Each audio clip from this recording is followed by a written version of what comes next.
मैं ये समझता हूँ कि जब हम कोई बात करते हैं तो हमारे अंदर तनकीद सुनने का हौसला भी होना चाहिए। और कई बार ये भी होता है कि आप जब बात करते हैं तो जब काउंटर आर्गूमेंट आता है तो आप उससे कायल होते हैं, आप उस बात को सुनते हैं और आप समझते हैं कि हाँ यार ये पॉइंट मैं मिस कर रहा था, ये मुझे किसी ने बता दिया है। तो अगर आप कहीं पर गलत हो तो उस बात का एतराफ़ भी कर लेना चाहिए। अच्छा, मैं आपको यहाँ पर शुरू में एक बात बता दूँ कि जो तहरीक इंसाफ के कारकुन हैं और उनमें से कुछ तो मैं आपको बताता हूँ ना कि उनका जो पॉइंट ऑफ व्यू है उसमें से पॉजिटिव चीज़ें क्या हैं, लेकिन उनकी तादाद बहुत कम है। देखें, तहरीक इंसाफ में एक तो अच्छी चीज़ ये है कि तहरीक इंसाफ मुस्लिम लीग नून नहीं है। मुस्लिम लीग नून शरीफ ख़ानदान ने पहले क्या किया, अब क्या कर रहे हैं, 1% भी लोग शरीफ ख़ानदान की उन पॉलिसीज़ पर नहीं बोलते।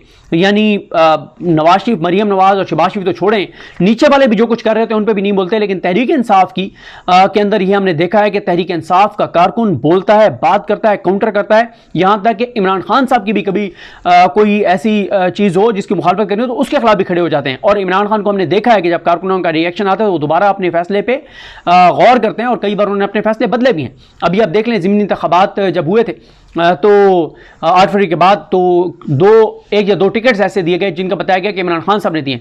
जब इमरान खान साहब तक पहुंचा कि ये वजह है कि ये तो वो लोग थे जिन्होंने रजीम चेंज में हुकूमत का, मौजूदा हुकूमत का और इस निज़ाम का साथ दिया था, तो इमरान खान ने टिकट वापस लिया। कई बार ऐसे हुए। अच्छा, अब आते हैं इस बात पे। दूसरा जो पॉइंट है वो ये है कि देखें, तहरीक इंसाफ को जो कारकुन है ना, वो ज़ाहिर है अपनी पार्टी के साथ एक उनकी कमिटमेंट है और उनमें से कुछ लोग ये समझते हैं कि अगर हम ये तनकीद करेंगे तो हमारा कारकुन डिमोरलाइज होगा, तो हमें इस वक्त कारकुन को इस जंग में डिमोरलाइज नहीं करना। और उनका एक पॉइंट ऑफ व्यू उसमें दमखम है, ऐसा नहीं है कि नहीं है।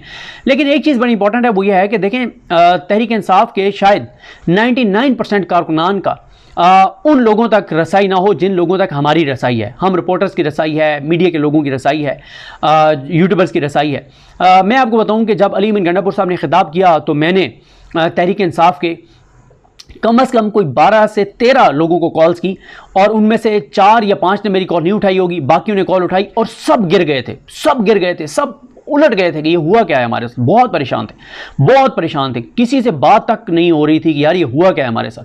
और सब, अब कोई किसी के पास कोई बात नहीं थी और वो कह रहे थे सब कुछ अली अमीन गंडापुर ने बर्बाद कर दिया है। और अब ज़ाहिर है उस वक्त ये पॉइंट ऑफ व्यू था। अब इस वक्त सूरत हाल क्या है और डी चौक पे क्या सूरत हाल, इन सारी चीज़ों पे बात करते हैं। देखें, पहले इस बात पर आते हैं कि तहरीक इंसाफ के जो कारकुन इस वजह से अली अमीन गंडापुर के साथ खड़े हो गए हैं कि अगर हम अली अमीन गंडापुर के खिलाफ साथ नहीं खड़े होते और जो उनके खिलाफ एक माहौल बन गया है तो उससे हमारा कारकुन डिमोरलाइज होगा। तो उनकी पॉइंट ऑफ व्यू में दम खाम है, उनकी बात ठीक है। इनका काउंटर भी मैं रखता हूं आपके सामने। दूसरा यह है कि वो ये कह रहे थे कि ये हमारी बहुत बड़ी फतह है कि काजी फाइज ईसा की एक्सटेंशन नहीं हो रही। ये बात भी, इसमें भी दम खाम है कि इससे बड़ी फतह क्या हो सकती है कि एक ऐसा शख्स जिसने पाकिस्तान को इस नैज पर पहुंचा दिया है पिछले 1 साल में, जिसने 8 फरवरी के इंतखाबात करवाए, जिसने इमरान खान को सजाएं दिलवाई, जिसने शरीफ खानदान को बरी किया, जिसकी वजह से पाकिस्तान आज इस मोड़ पर, इस नैज पर है, पूरे मुल्क में क्योस है, इंतशार है।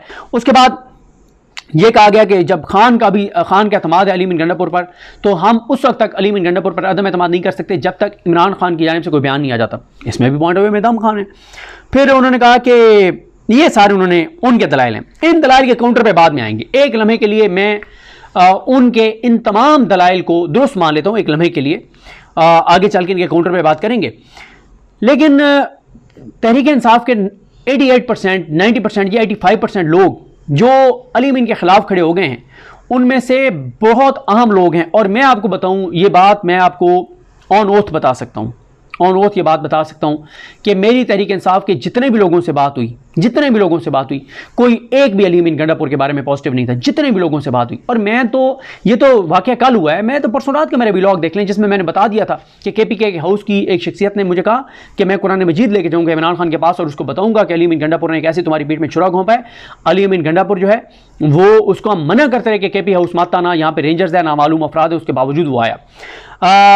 लेकिन अब आते हैं ज़रा, लेकिन जो 90% लोग हैं वो ज़ाहिर है लोग जाहिल तो नहीं है। और दूसरी बात है, जहाँ तक हमारी बात है, तहरीक इंसाफ के जो कारकुन हैं उनकी कमिटमेंट ठीक है कि अगर वो समझते हैं कि इस वक्त तनकीद करने से हमारी पार्टी को नुकसान होगा तो वो जस्टिफाइड है। लेकिन हमारा जो है ना, हमने रिपोर्ट करना होता है, हमने रियलिटी बतानी होती है। आज हम लोगों को बताएं कि अली अमीन गंडापुर ठीक कह रहा है, और कल को इमरान खान की ज़बान से जब आ जाएगा कि अली अमीन गंडापुर ने मेरी पीठ में छुरा घोंपा है, तो वो डिजिटल मीडिया वाले और वो सहाफ़ी और वो एंकर्स कहाँ जाएंगे जो अली अमीन गंडापुर के साथ खड़े होंगे। पहली बात। दूसरी बात यह है कि ये ज़रूर हो सकता है कि इमरान खान साहब जो हैं वो इस मौके के ऊपर अली अमीन गंडापुर के हवाले से शायद चीज़ों को डिले कर दें और उस तरह से ना करें। लेकिन आज आप ये मेरी बात नोट करके रख लें, अपने पास ये क्लिप सेव करके रख लें, इमरान खान ये बात करेगा, बोलेगा कि इस पूरी तहरीक की पीठ में छुरा जिसने घोंपा उसका नाम अली मीन गंडापुर है। देखिए कुछ सवाल। एक कोऑर्डिनेटर भी हैं और बहुत अहम हमारे लीगल टीम के मेंबर भी हैं तहरीक इंसाफ के, वो मिसिंग हैं। ना कोई वकीलों का यहाँ पे कोई बार काउंसिल्स को तो मैं मुबारकबाद देना चाहता हूँ, कोई टके की इज्जत नहीं छोड़ी वकीलों की।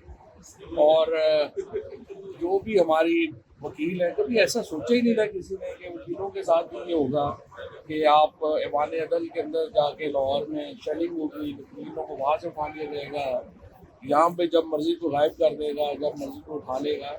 वकीलों की इतनी बुरी हालत जो आजकल की बार की लीडरशिप के अरसे में हुई है, ऐसा कभी किसी ने नहीं सोचा था। मैं समझता हूँ कि फौरी तौर के ऊपर इस पर मेहरबानी करें, उन्हें अब इंतजार कर लिया था। बड़ा शरीफ आदमी है, कभी उन्होंने प्रोसिक्यूशन की बात नहीं की कि उनको इस तरह से उठाया जाए, मिसिंग पर्सन बनाया जाए, तो उनको फौरी तौर पर रिहा किया जाए। दूसरी बात यह है कि तो आईनी तरामीम का मामला है, मौलाना फजलुर रहमान के एक जिम्मेदाराना किरदार की वजह से ये फ़िलहाल तो जो मामला है ये टल गया है। लगता है कि ये SCO तक जो है वो कम अज़ कम अब इस जानब नहीं होगी।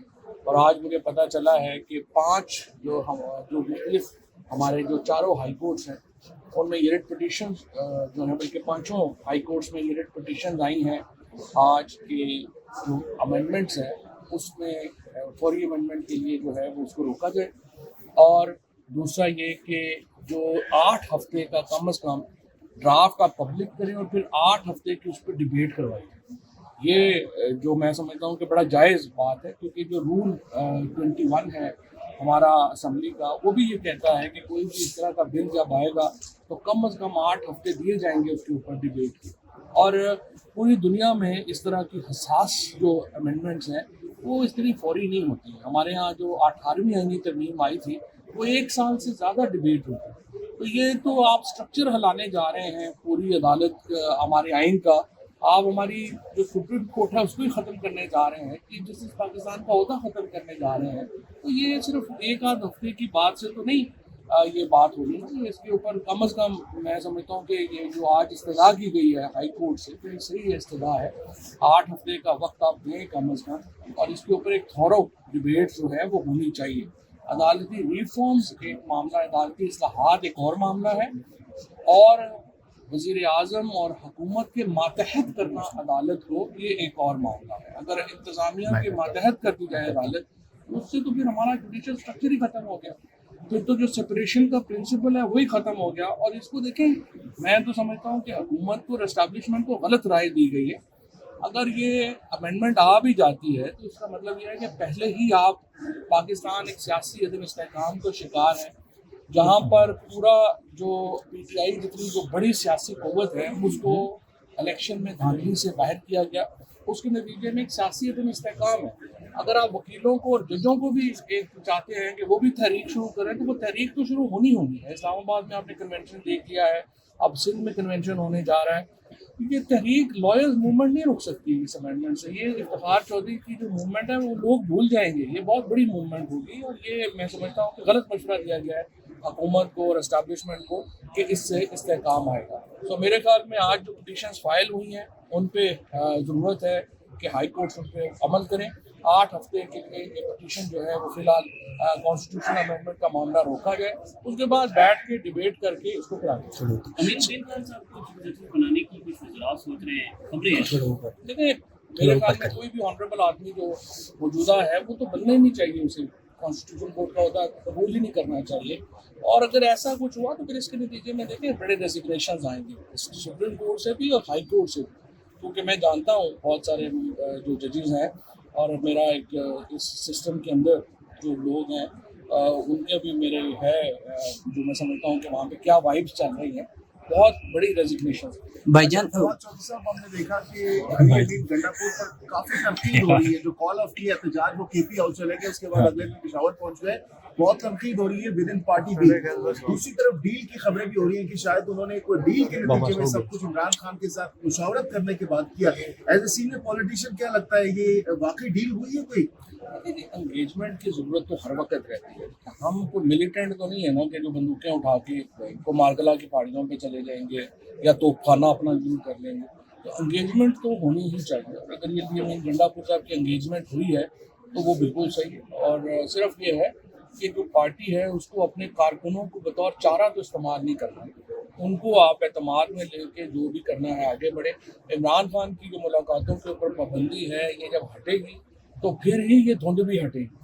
क्योंकि अभी तक जब तक इमरान खान की मुलाकातों पर पाबंदी है, इस सारे मामले पे धुंध छाई हुई है। तो जब तक वो खान साहब पे पाबंदी हटेगी और उनकी बात आएगी, फिर ही पता चलेगा कि हकीकत। लीडरशिप देखी जा रही है इस एहतजाज के बाद, लीडरशिप बताया जा रहा है कि उस तरीके से काम नहीं कर रही। क्या आपको नहीं लगता खान साहब को फील्डिंग चेंज कर देनी चाहिए? कोई नहीं, लीडरशिप तो है ही नहीं ना, ये तो फिलर्स है। लीडरशिप तो नहीं ना, ये कोई अच्छा यूट्यूबर था वो आ गया है, कोई अच्छा टिकटॉकर था वो आ गया, तो ये सारे तो अभी फिलर्स है। इसका इशू नहीं है, लीडरशिप नहीं है। पीटीआई है और कारकुन है और इमरान खान। आपने देखा उन्होंने कॉल दी पिंडी में किस किस्म का एहतजाज हुआ, उन्होंने कॉल दी इस्लामाबाद में किस किस्म का एहतजाज हुआ। तो इमरान खान जो कहते हैं वो होता है।